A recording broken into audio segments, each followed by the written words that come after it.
నమస్తే welcome to our channel. IAS IPS వంటి అఖిల భారత సర్వీసుల్లోని అధికారులు ఎలా పనిచేయాలి, అత్యున్నత నైతిక ప్రమాణాలు పాటిస్తూ విధి నిర్వహణలో నీతిగా నిజాయితీగా ఉండాలి. రాజకీయంగా తటస్థంగా మెలుగుతూ ఉద్యోగ బాధ్యతలను న్యాయబద్ధంగా నిర్వర్తించాలి. పారదర్శకత, జవాబుదారీతనాలకు కట్టుబడి ప్రజలతో మర్యాదగా ప్రవర్తించాలి.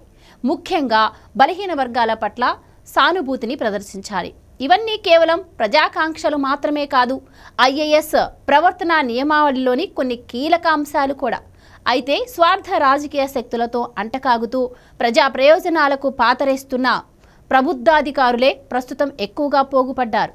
గడిచిన 5 ఏళ్లలో ఆంధ్రప్రదేశ్లో జగన్మోహన్ రెడ్డి అడుగులకు మడుగులొత్తిన పలువురు ఐఏఎస్ ఐపీఎస్ అధికారులు చట్టాలు, రాజ్యాంగ నిబంధనలకు కాలదన్నారు.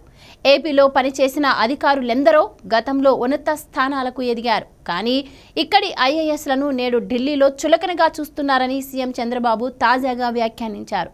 వేరుపురుగుల వంటి వారి వల్ల మొత్తం వ్యవస్థకు దుష్కీర్తి దాపురిస్తుందని ఏపీ ముఖ్యమంత్రి ఆవేదన చెందడం చూస్తుంటే ఈ వ్యాఖ్యలే అద్దం పడుతున్నాయి. ఐఏఎస్లపై ప్రజా విశ్వాసం అడుగంటిపోయిందంటూ ఏపీ రెవెన్యూ శాఖ ప్రత్యేక ప్రధాన కార్యదర్శి ఆర్సీ సిసోడియా సైతం మొన్న ఆవేదనాత్మకంగా స్పందించారు. అందులో అవాస్తవమేదీ లేదు. వృత్తి నిబద్ధత, నిష్పక్షికతలకు ఏనాడైతే అధిక శాతం అత్యున్నత అధికారులు నీళ్లొదిలేశారో ఆనాడే సివిల్ సర్వీసులపై ప్రజల్లో నమ్మకం, గౌరవం సన్నగిలిపోయాయి.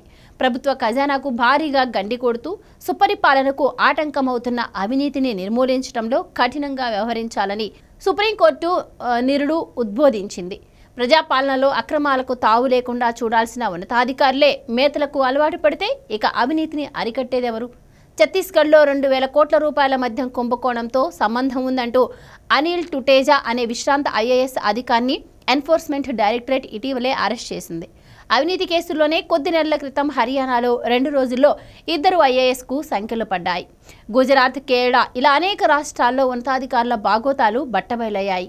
ఏపీలో వైకాపా హయాంలో వెల్లువెత్తిన అవినీతిపై లోతుగా దర్యాప్తు చేపిస్తే ఎంతమంది అధికారులు కటకటాల్లోకి వెళతారో తెలియదు.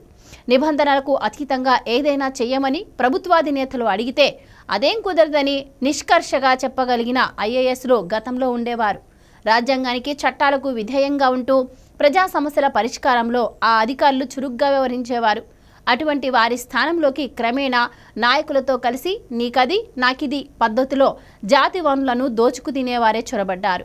యూపీఎస్సీని బోడే కొట్టించి ఐఏఎస్ అయిన పూజా ఖేడ్కర్ ఉదంతమైతే సివిల్ సర్వీసుల ఎంపికల్లో మేట వేసిన వ్యవస్థాగత లోపాలకు అద్దం పడుతోంది. ప్రజా సంక్షేమానికి ప్రోధి చేయటంలో చిత్తశుద్ధి వంటి వాటితో నిమిత్తం లేకుండా ఆయాచితంగా వచ్చి ఒళ్ళో వాలే పదోన్నతులతో సివిల్ సర్వెంట్లు ఆడింది చెల్లిపోతుంది.